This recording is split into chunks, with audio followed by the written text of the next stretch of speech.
Hello, everybody. So I am recording myself in the woods right now because I thought it would be a nice place, but it's started to rain. So I hope it doesn't rain on my technology here. But I'm under some trees, so I think I'll be okay. So I'm here to talk about my comprehension of chapter 2 from our textbook, Looking Out, Looking In, which was all about mediated communication, communication in social media. And mediated communication means communicating through a medium that's not face-to-face. For example, emailing, writing a letter, video chat, text messaging, social media, stuff like that. All communication that is through a medium that is not face-to-face. So the chapter explored the benefits, the drawbacks, the similarities and differences of mediated communication compared to face-to-face interaction. And like most things, mediated communication has the potential to be really, really good for us, but it also has the potential to be really bad for us, like anything. So the main question I have about mediated communication is, what is the right balance? What would it look like to use technology for communication in a healthy way? And I don't have the answer. I think it's more of a discussion topic. But I have here some bullet points so that I can share everything I learned from the chapter and stay on track for this video. So number 1 is the similarities between mediated and face-to-face communication. And one thing is relational maintenance. Both types of communication help us maintain relationships with people. I personally love to text my mom every morning and talk to her on the phone. She lives in Massachusetts, I live in Vermont, so it's a nice way to stay connected with her as regularly as I prefer. And also, I just like to do that with all my friends, to text them and to let them know I'm thinking about them. And so, that's a beautiful thing to be able to do that. Okay, another similarity between mediated and face-to-face communication is we have the same goals in that the desire to communicate. From the chapter, it says the same goals means we're trying to nurture our physical, social, identity, and practical needs. And the main thing I pull from that is social needs, which involves our identity, which involves our physical body, and it's practical to be engaged socially, if we are to be healthy. So those are some similarities between the two. Some differences can be described with the word leanness.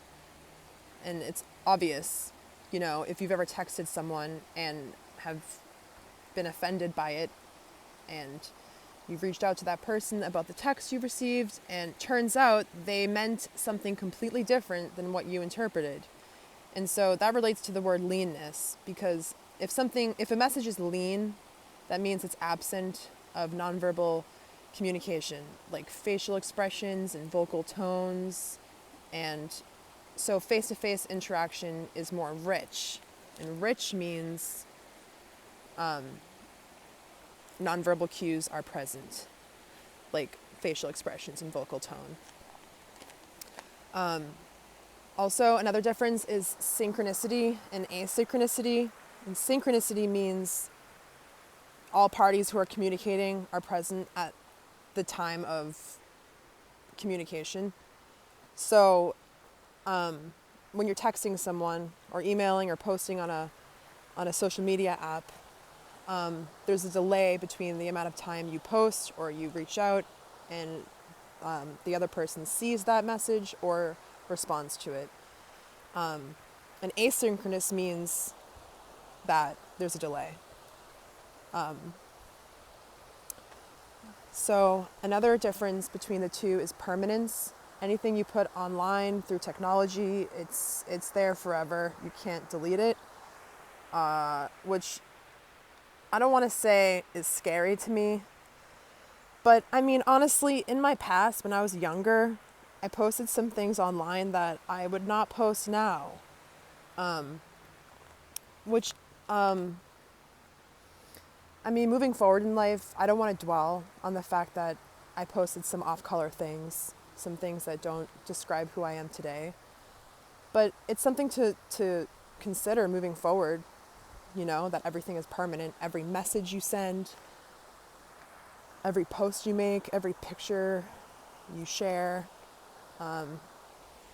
So yeah, mediated communication is usually permanent.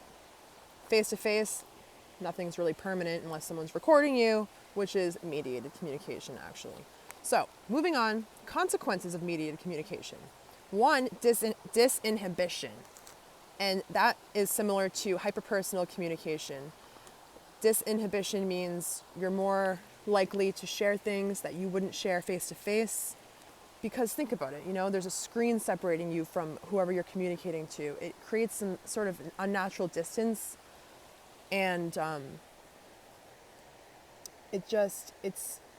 it's like hyperpersonal communication. And that word is the main word that stuck out to me in the whole chapter, because I can really relate to that idea of mediated communication having a huge consequence of hyperpersonal communication.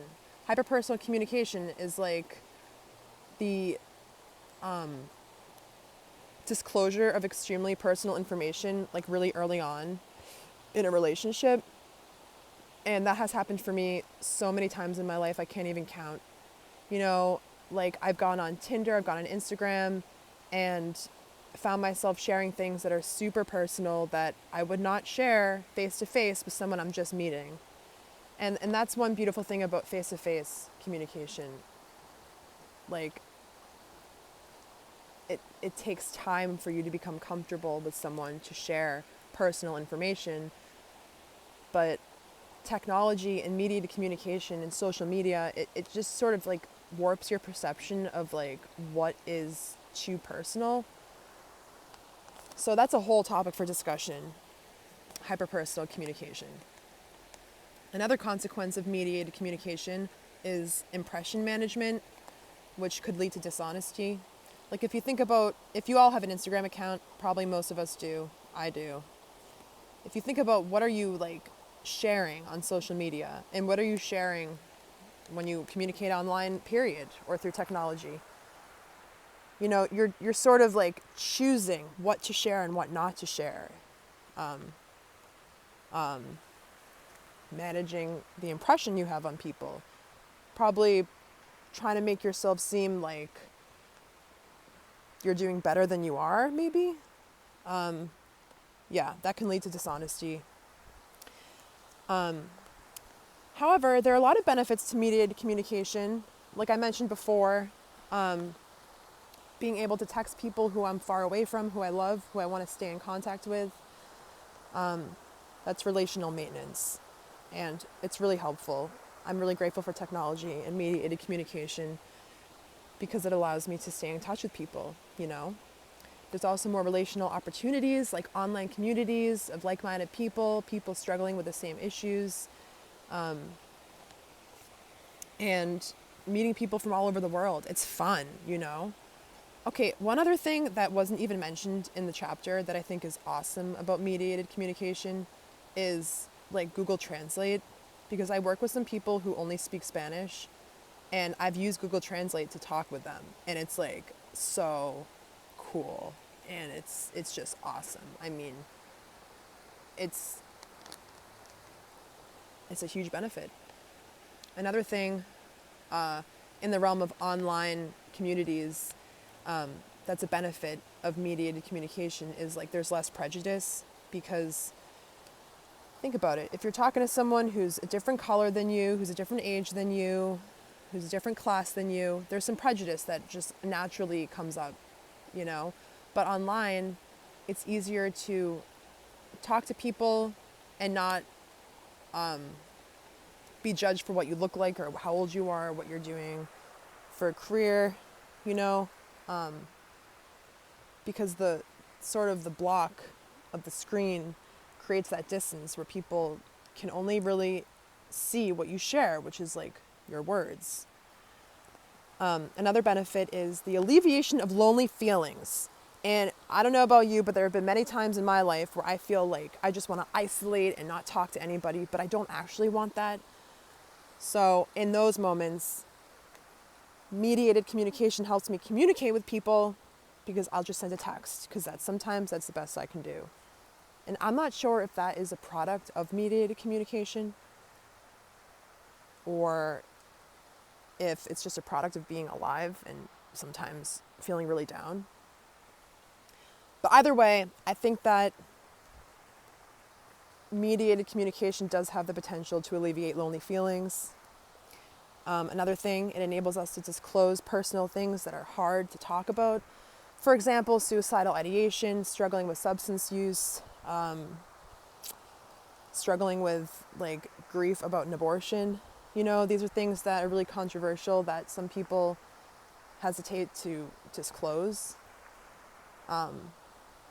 And mediated communication allows us to talk about these things anonymously and to reach out for support and to reach out to connect with other people who have been through or are going through the same thing.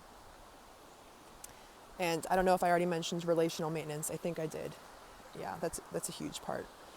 Okay, so some of the drawbacks of mediated communication and social media is superficial relationships. You ever felt bad about yourself because you don't have that many friends or you don't have that many followers, or you take it the wrong way, like you take it in a bad way when someone doesn't follow you back? These are some things that happen because of technology.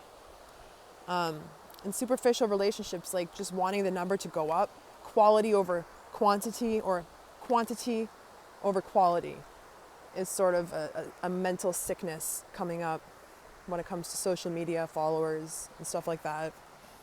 Another drawback is permanence. Like everything you post or send out, you can't get rid of.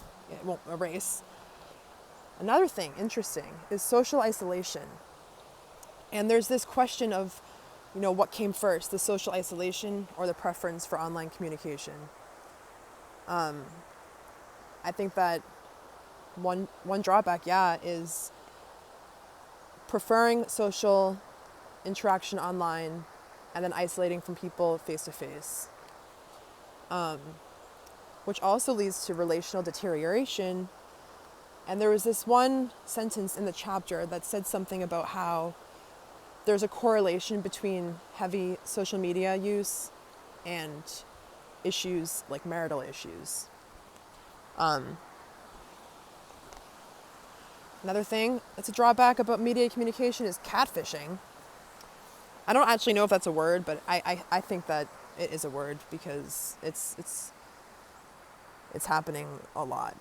Catfishing is when people lie about who they are on dating sites and stuff like that. And, you know, how can you really know if someone's being honest online? Like video chat helps, but that's a huge drawback, and it can lead to some scary things like cyber stalking, online surveillance.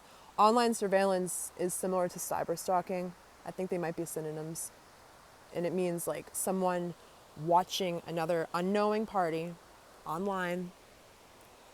And there was another word involved in this topic in the chapter, obsessive relational pursuit online. And I'm just gonna call myself out here, but like that's a huge drawback of mediated communication. I've experienced that, you know, like looking up people online, and I don't feel good about myself when I've done that. I've usually done it in secret, but I mean, and I felt cyber stalked before. Because it's different face to face and online. You know, if someone tells me to leave them alone in person, I'm like, okay, you know, but online it's different. If someone doesn't respond, maybe you think that they didn't see your message. So there's a lot of miscommunication possible through mediated communication. Okay, so this is interesting. There's some differences in gender and what people post online according to like if they're a female or a male. And one thing that they found was, for the most part, females are posting things that are very like lovey-dovey, like hearts and personal messages. For example, if a girl posted or a female posted a picture that says like, we are having dinner, she's talking about her and her family. But if a male posted something about the word we, usually it's like, we need to change this situation in life. And it's like less personal, more broad. And age, that was a topic in the book, in the chapter. And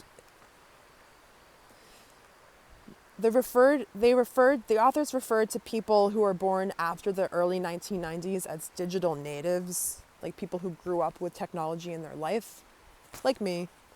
I'm a digital native, born in 96, and people born before the early 90s are referred to as digital immigrants, people who did not grow up with technology readily available. And this is a cool thing about age too. When people get older, like from teenage years to early adulthood to adulthood, they found as people get older, the majority of their social media posts are revolving around family. But the earlier people are focusing more on like school and what they're up to and their life. So that was just kind of a nice thing to observe. Another topic in the book, in the chapter, was about fostering positive relationships. And this was about the balance between mediated and face-to-face interaction. And there's a few tips. One tip was, when you're with someone face-to-face, don't go on your phone. Because it said something about how the mere presence of a phone or, whatever sort of mediated communication you're using, it deteriorates that experience face-to-face.